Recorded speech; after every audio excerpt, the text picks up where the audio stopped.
गावित साहेब हे आपल्या सगळ्यांना कल्पना आहे की पालघरचे खासदार आहेत आणि भारतीय जनता पार्टीच्या माध्यमातून पुन्हा एकदा परतणार आहेत.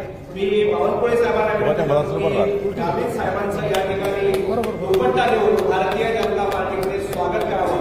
आदरणीय देवेंद्रजी फडणवीस साहेब आणि बावनकुळे साहेबांच्या उपस्थितीत गावित साहेबांचा भाजपमध्ये प्रवेश झाला आहे. मी गावित साहेबांचं मनापासून भारतीय जनता पार्टीत स्वागत करतो. यानंतर देवेंद्रजींना विनंती करतो की त्यांनी मनोगत करावं.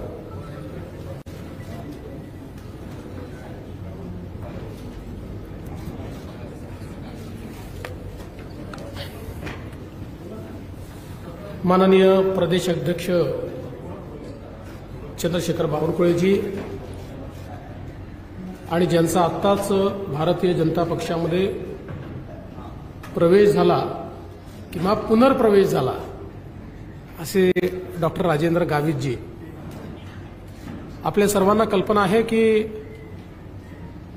2018 साली पालघरच्या बाय इलेक्शनमध्ये डॉक्टर राजेंद्र गावित हे भारतीय जनता पक्षाचे खासदार म्हणून निवडून आले होते. 2019 साली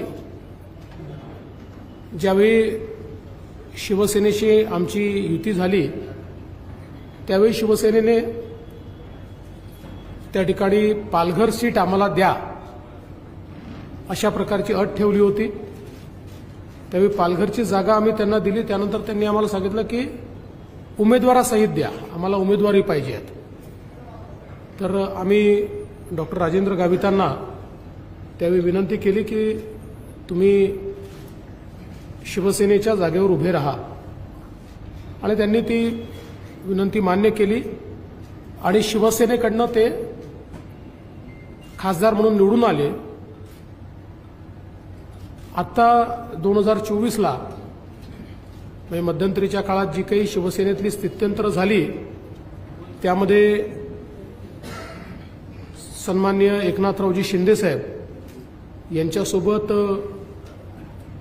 गावित साहेब हे त्या ठिकाणी राहिले आणि आता 2024 साली पालघर मतदारसंघामध्ये पुन्हा एकदा ही जागा भारतीय जनता पक्षाला मिळाली आणि त्यावेळी डॉक्टर राजेंद्र गावित यांच्याशी आमची चर्चा झाली आणि पक्षाने असा निर्णय केला की डॉक्टर राजेंद्र गावित यांचा उपयोग हा महाराष्ट्रामध्ये आम्हाला अधिक आहे आणि एक त्यांचा जो काही जुना अनुभव आहे मंत्री म्हणून, आमदार म्हणून, तर जेवढा पक्षाला त्यांचा उपयोग हा राज्यामध्ये होऊ शकतो तेवढा कदाचित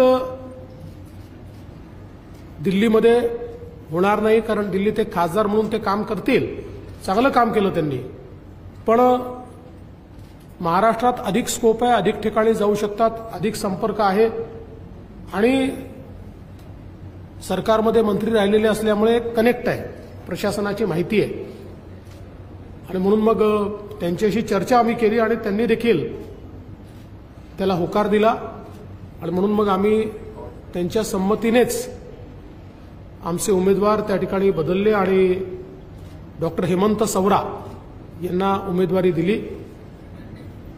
आणि टेक्निकली गावित साहेब हे शिवसेनेत असल्यामुळे माननीय मुख्यमंत्र्यांशी मी चर्चा केली की मागच्या काळात आम्ही गावित साहेबांना तुम्हाला दिलं होतं पण आता नवीन परिस्थितीमध्ये त्यांना पुन्हा आम्हाला भारतीय जनता पक्षात घ्यायचं आहे आणि माननीय मुख्यमंत्र्यांनी देखील त्याला संमती दिली. कारण जुना इतिहास त्यांना माहिती होता की त्या काळात आम्ही त्यांना शिवसेनेकडे दिलं होतं आणि म्हणून आज डॉक्टर गावितांचा पुनर्प्रवेश हा भारतीय जनता पक्षामध्ये होतोय. माननीय अध्यक्षांनी त्यांना प्रवेश दिलेला आहे, त्यांचं मी या ठिकाणी मनापासून स्वागत करतो.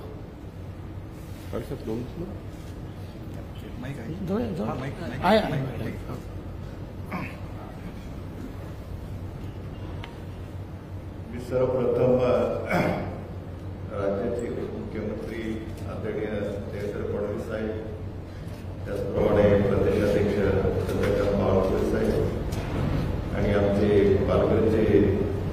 पालकमंत्री रवींद्र चव्हाण साहेब यांना मी मनापासून त्यांचे मी आभार व्यक्त करतो.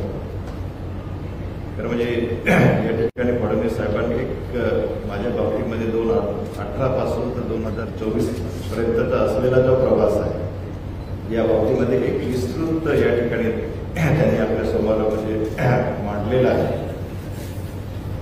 खरं म्हणजे 2018 जेव्हा मी काँग्रेसमधनं फडणवीस साहेब आणि गिरीश महाजन साहेबांनी त्या ठिकाणी विनंती केली आणि त्यानुसार मी 2018 प्रवेश केला. 18ची निवडणूक आपल्याला सगळ्यांना कल्पना आहे की अत्यंत कुशल अशा प्रकारची त्या ठिकाणी ती निवडणूक झाली. अत्यंत चुरशीची अशा प्रकारची निवडणूक झाली.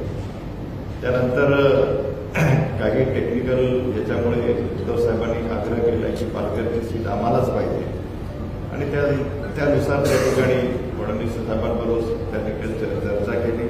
फडणवीस साहेबांनी सांगितले की कुठल्याही पक्षातून का न असेल परंतु खासदारकी ही महत्वाची आहे आणि त्या दृष्टिकोनातून त्या ठिकाणी मी त्या शिवसेनेत प्रवेश केला. आता या ठिकाणी शिंदे गटामधनं या ठिकाणी मी खासदार म्हणून 2.5 वर्ष या ठिकाणी काम केलं. परंतु आता या ठिकाणी 2024 या ठिकाणी फडणवीस साहेबांशी चर्चा केली. त्यांनी सांगितलं की अभिसाहेब आपण या ठिकाणी एक राज्यामध्ये त्या ठिकाणी मला तुमची आवश्यकता वाटते की आदिवासी समाजासाठी तुम्ही जे काही काम पूर्वी राज्यमंत्री म्हणून जे काही काम केलेलं आहे तेव्हापासून तुमचा गेल्या 20-25 वर्षापासून असलेला अनुभव निश्चितच या राज्यामध्ये त्याचा चांगला एक उपयोग होईल आणि या ठिकाणी आपण एक याकडे डॉक्टर हेमंत सौरांना या ठिकाणी आपण त्या ठिकाणी त्यांना उमेदवारी देतो आहोत आणि शेवटी राजकारणामध्ये त्या ठिकाणी काही तोडजोडी करावी लागतात आणि त्यानुसार त्या ठिकाणी मी सुद्धा कारण माझा फडणवीस साहेबांवरती माझा विश्वास आहे कारण त्यांनी दिलेला शब्द जो आहे ते त्या ठिकाणी ते अंतिम पाळतात आणि त्यांनी सांगितलं की गावीसाहेब आपण राज्यामध्ये या ठिकाणी आपण राहिलं पाहिजे आणि त्यानुसार या ठिकाणी मी तो निर्णय घेतलेला आहे. आणि आज मी खरं म्हणजे घर वापसी काय म्हणतो आपण स्वगृही या ठिकाणी मी आलेलो आहे आणि खरोखर निश्चितच मला या ठिकाणी मला आनंद होत आहे आणि राज्याचे मुख्यमंत्री सुद्धा एकनाथ शिंदे साहेबांना सुद्धा मी मनापासून धन्यवाद देईन की त्यांनी सुद्धा मला त्या 2.5 वर्षाच्या कालावधीमध्ये त्यांनी मला म्हणजे भरपूर या ठिकाणी मला मदत केलेली आहे आणि एक महायुतीचा एक म्हणजे महायुतीमध्ये आम्ही आपली शिवसेना आणि भारतीय जनता पार्टी आणि राष्ट्रवादी असं तिन्ही घटक पक्ष असल्यामुळे या ठिकाणी मी शिंदे साहेबांनाही मनापासून धन्यवाद देईन आणि त्यांनी सुद्धा फडणवीस साहेबांनी विनंती केल्यानंतर त्यांनी सुद्धा ते मान्य केलं किंवा माझी काही हरकत नाही त्याबद्दल त्यांना सुद्धा मी मनापासून या ठिकाणी धन्यवाद देतो. Prime Minister Narendra Modi has given exclusive interview to Times Now wherein he was asked about the anti-Muslim tag. Now what he says is that he has given equal opportunities to everybody. He has given houses, he has given ration, but opposition alleges jumla in this particular. ऐसा है कि आप प्रधानमंत्री आवास योजना इसकी list निकालेंगे तो इसमें बड़े पैमाने पर मुस्लिम समाज के अल्पसंख्यक समाज के लोगों को घर मिला है. आप उज्ज्वला गैस की अगर लिस्ट निकालोगे तो आपको यही दिखेगा. आप अगर शौचालय की लिस्ट निकालोगे तो आपको यही दिखेगा. मोदी सरकार की कोई भी योजना आप निकाल दीजिए उसमें बहुत बड़े पैमाने पर मुस्लिम समाज को और अल्पसंख्यक समाज को फायदा हुआ है.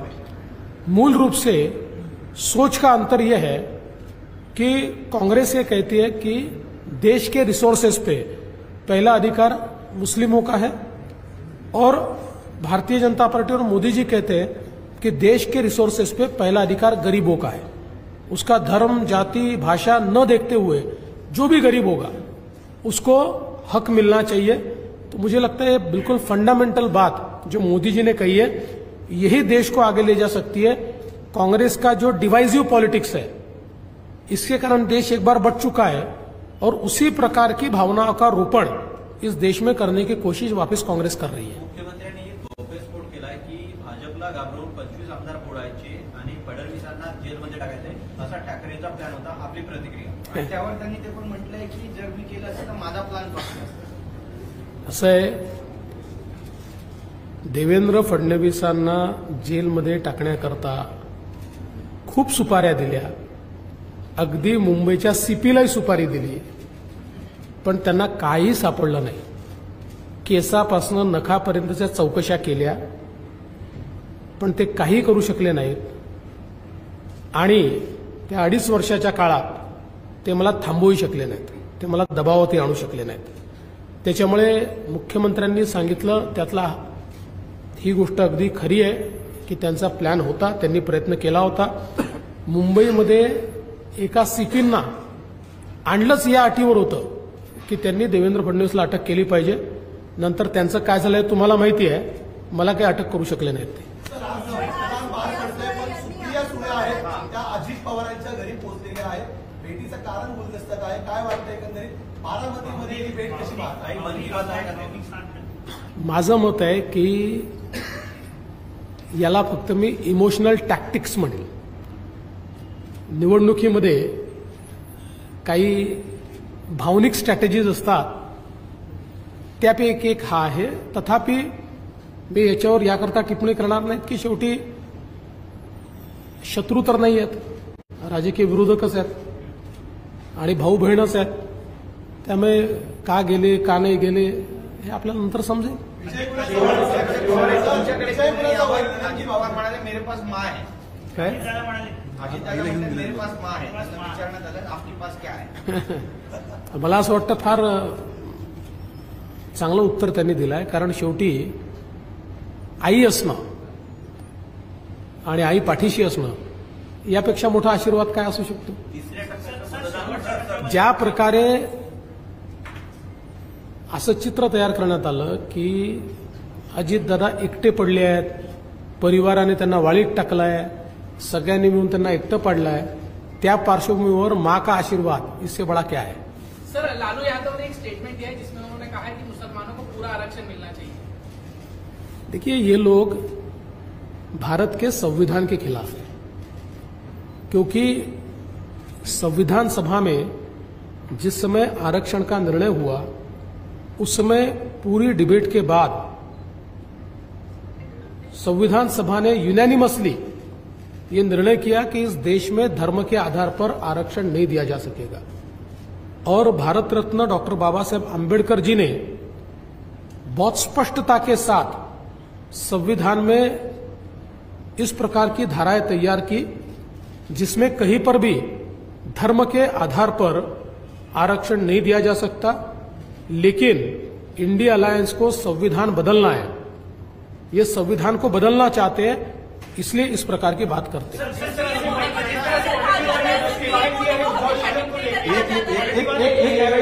पीएम मोदी को डिक्टेटर कहा जाता है. कल उनको इंटरव्यू में ये पूछा गया तो उन्होंने कहा कि अपोजिशन जो हमको कह रही है डिक्टेटरशिप, वो चैलेंज देते हैं, हम आपको ये प्रूव करके दिखाएं. देखिए, इस देश में डिक्टेटरशिप हमने 1975 में देखी, 1975 में, जिसमें पूरे देश का अपोजिशन 2 साल जेल में रहा. तो जिनके खून में डिक्टेटरशिप है वो हमारे ऊपर कोई आरोप लगाए, उसका मतलब क्या है. वडेट्टीवार ने जो आरोप लगाए उज्ज्वल निगम को लेकर, शशि थरूर ने कहा है कि उसकी जांच होनी चाहिए. विजय वडेट्टीवार की जांच होनी चाहिए, ऐसा कहा है ना. जो हेमंत करके, अरे भाई, जांच करनी है ना तो विजय वडेट्टीवार की करनी पड़ेगी. ये किससे मिलकर आ रहे हैं? क्योंकि पाकिस्तान की भाषा बोल रहे हैं, कहीं उनके कोई संपर्क में तो नहीं आ गया. ये पाकिस्तान की भाषा है, पाकिस्तान ने भी यही बात कही थी. लेकिन बाद में न्यायालय में पाकिस्तान को मुंह की खानी पड़ी. न्यायालय में स्पष्ट हुआ किस प्रकार से सारी साजिश पाकिस्तान ने रची थी, किस प्रकार से कसाब ने न केवल करकरे जी को शहीद किया बल्कि हमारे सैकड़ों लोगों को मार दिया. और मुझे आश्चर्य लगता है कि जिस प्रकार से कांग्रेसी बात करते हैं, मैं तो स्पष्ट रूप से कहता हूं, हम लोग उज्ज्वल निकम के साथ है, और कांग्रेस अजमल कसाब के साथ।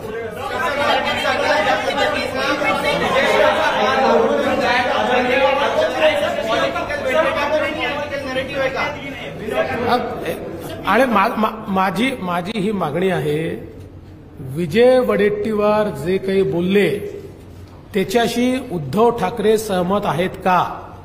ते का तोंड बंद करून बसले आहेत? या ठिकाणी केवळ काही मतांच्या लांगुल चालना करता उद्धव ठाकरे तोंड बंद करून बसले आहेत आणि उज्ज्वल निकम यांच्या संदर्भात शिवसेना प्रमुख हिंदू हृदय सम्राट बाळासाहेब ठाकरे यांनी भूमिका मांडली होती आणि त्यांनी त्यांचं अभिनंदन केलं होतं. आज पाकिस्तान धार्जिणं त्या ठिकाणी स्टेटमेंट हे त्यांचे पार्टनर करतायत आणि हे तोंड बंद करून बसले आहेत. मतांकरता उद्धव ठाकरे लाचार